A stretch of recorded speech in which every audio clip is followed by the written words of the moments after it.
So it was weird because I had to rap, and I haven't done that since I was a little kid. I just danced with the guy outside, the blue guy. The blue guy, the guy who wants to be the What's up, blue guy? dancing with him. The blue guy.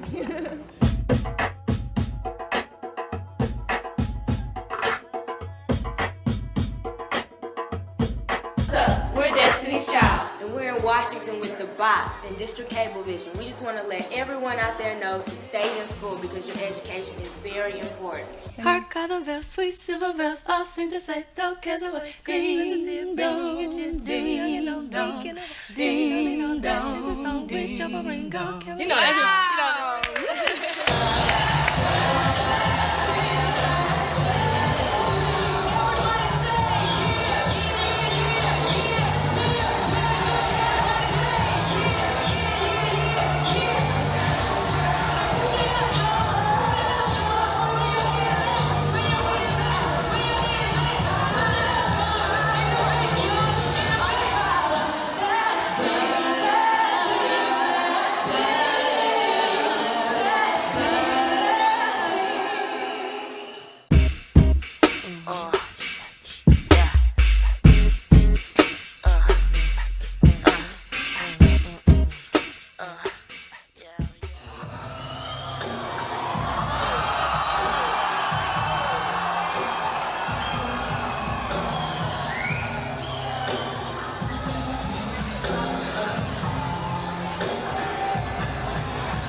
Our album is a rebirth of music back from the 70s.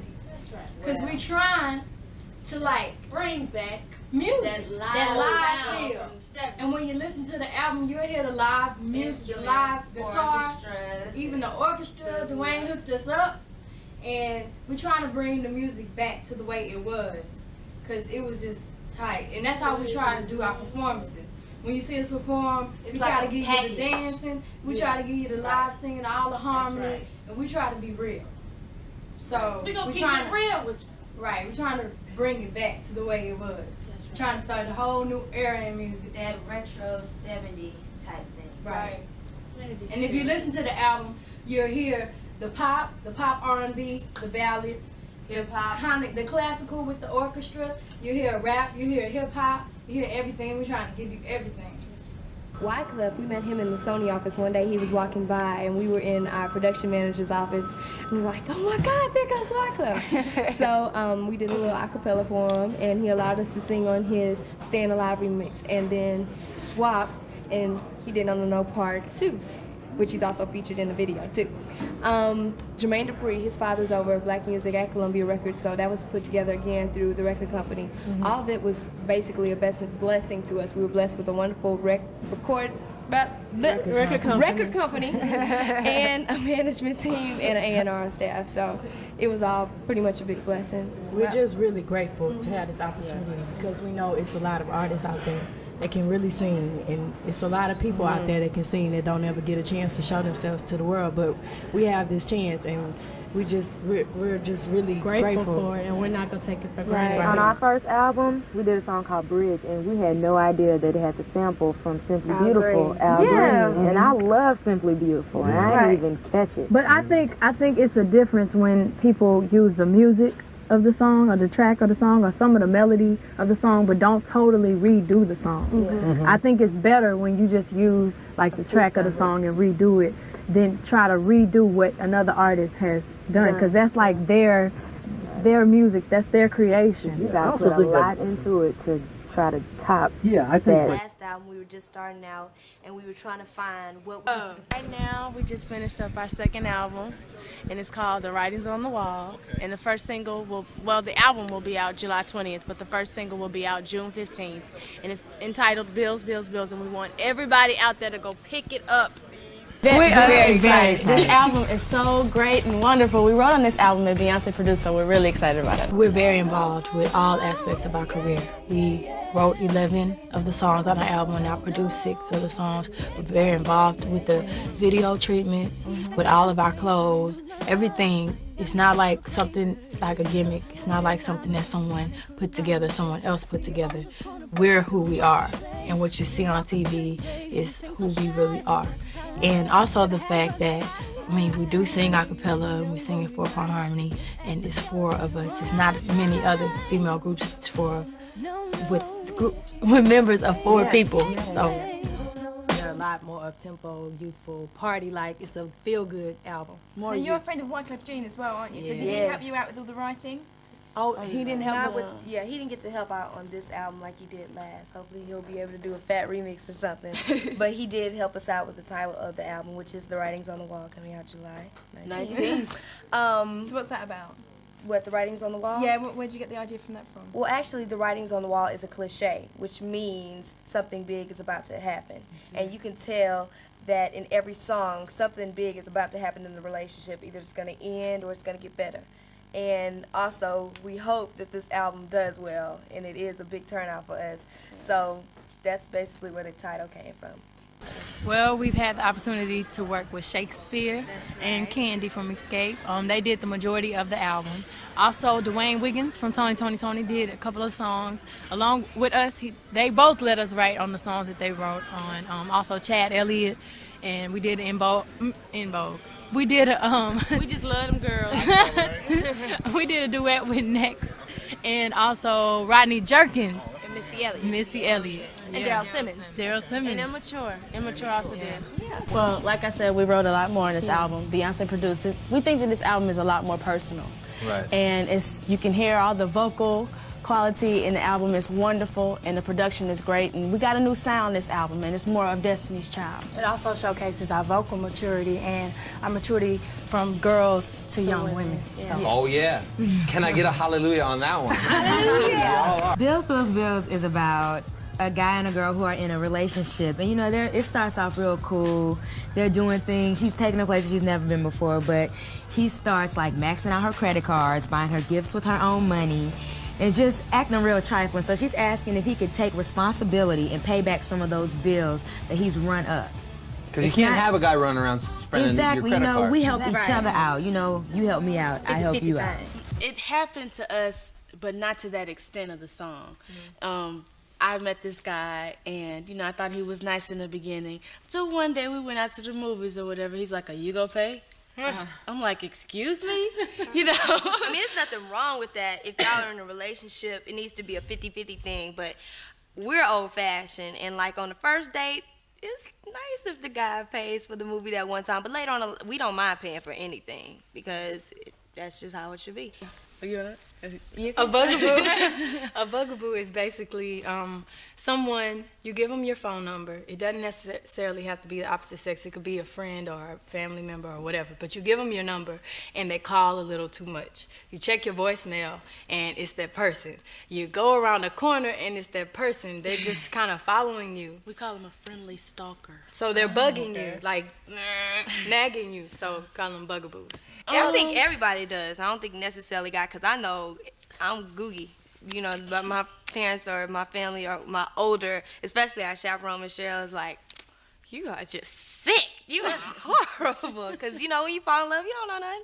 Yeah. You don't know anything. But falling in love is different from being a bugaboo. Yeah. We don't mean like someone falling in love and then just calling a person all the time to check up on them. That's nice. But it's someone who you just met. Yeah. And you give them your phone number, and you don't even know them that well, but they're just like, all they want to do is call, and it's like, gosh, I don't even know you like that. So.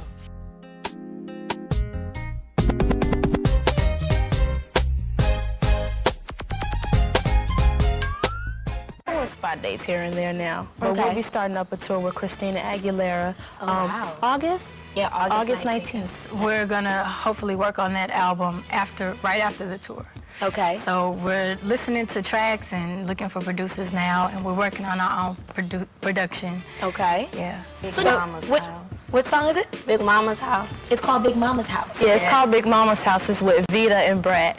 And we did it with JD. He produced the track. And every time we work with him, it's just so cool. Yeah. We met Bow Wow, which is one of his artists for the first time. That's our He's like a little kid, right? The little We love Bow Wow. We love you, Bow Wow. They're actually performing, rapping on our remix, Jumpin' Jumpin'. Yeah. Okay. Yeah. You guys, we're going to world premiere the video right here. Yes. So you guys somebody want to pitch to it, let the fans know, and give it to them? Definitely. What's up, y'all? This is Destiny's Child, and y'all are about to check out the world premiere for Jumpin' Jumpin'. That's right. Next Destiny's Child album will be out in February, and the next single next month, and it's called Survivor. Now it's on that million, now you can't take it. When we went in the studio, actually there was no pressure. We just went in there and made music. The song Survivor definitely paints a beautiful story, actually, just because we've been through so much personally and collectively. Like, of course, the member changes, and, you know, you go through a lot of things during your adolescence, and older people have come to us, you know, their canes, it's just really weird, and they say, you know, baby, I look back at life, and that song Survivor is just me. It's just me, baby, so it's good that we can touch people. I think my writing ideas come from just everyday experiences, things that we talk about. We have our girl talks, and all of the things that we talk about, we just put in the songs. And it's really cool when I have conversations with people, they'll say something, and it'll stick in my head, and that'll become a song. And it's just amazing going to the studio. It's like a canvas, and you just paint with your voice, and songs come out. It was a wonderful experience. You know, sometimes you have, you know, high expectations and stuff when you go into the studio, and with Beyonce and Kelly, they were not ruined at all. Since I got here, you know, welcomed me with open arms and been generous. Bootylicious has a very positive message behind it, and it talks about self-esteem, and it talks about not looking like the people in the magazine. All of our songs all have positive messages behind them, and they're all done with class, and they're all fun. Even Bootylicious, some people might hear the title and be a little scared, but young people, don't be afraid. Your kids can listen to this album. It is very important to us. Why?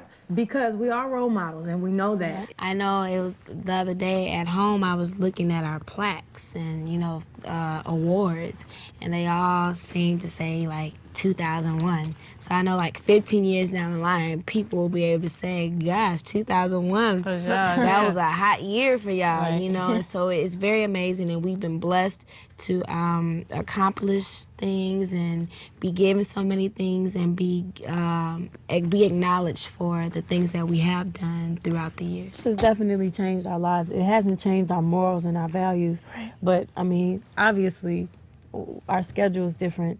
Where we live is different. We live on the road.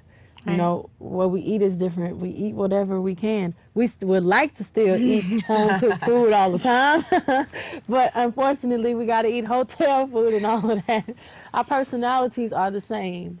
It's kind of scary.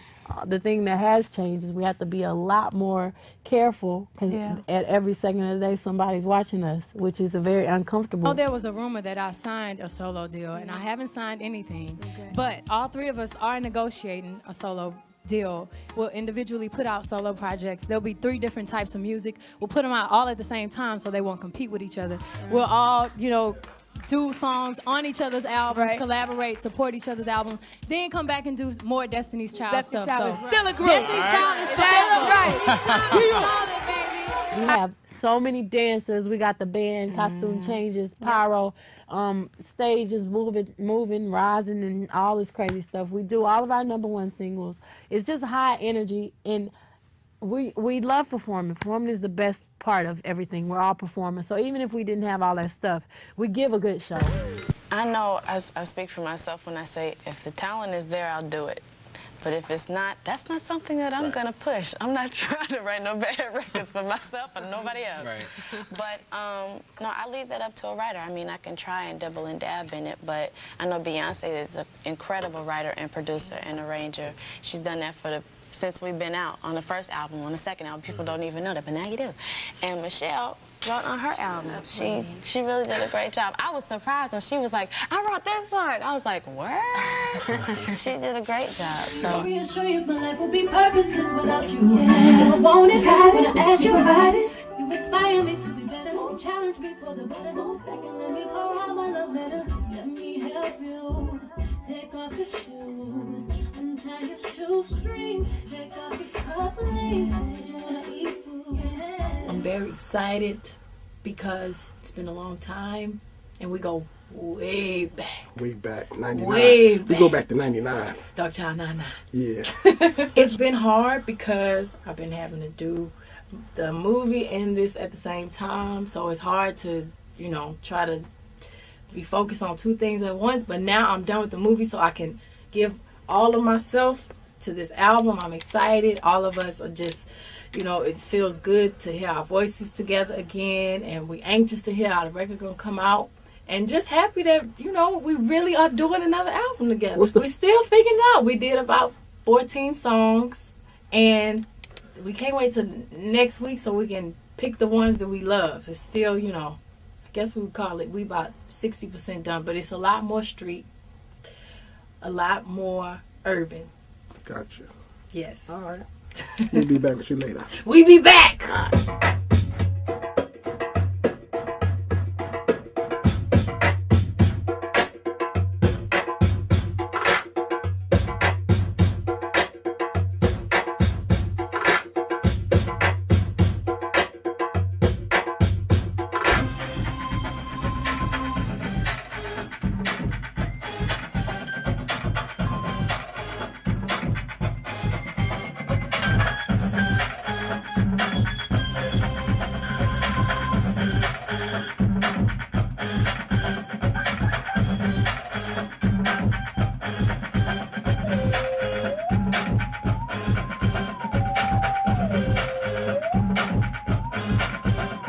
Well, considering that this is, you know, the final tour for Destiny's Child, we just wanted to make sure. I know, I see the tears over there. We just wanted to make sure that we do our best, you know, to sing all the songs that you've known Destiny's Child for. And this is the greatest show that Destiny's Child has ever put on. You know what? Not only that, but Beyonce's clothing line, House of Don't Walk. When I tell you our clothes are amazing for show, I mean, the detail that they went into was so amazing, from knowing our body types to knowing what colors look good on us to, oh my God, this would be great for the hips and whatever it is. They're just wonderful. So give it up for her clothing line. Definitely.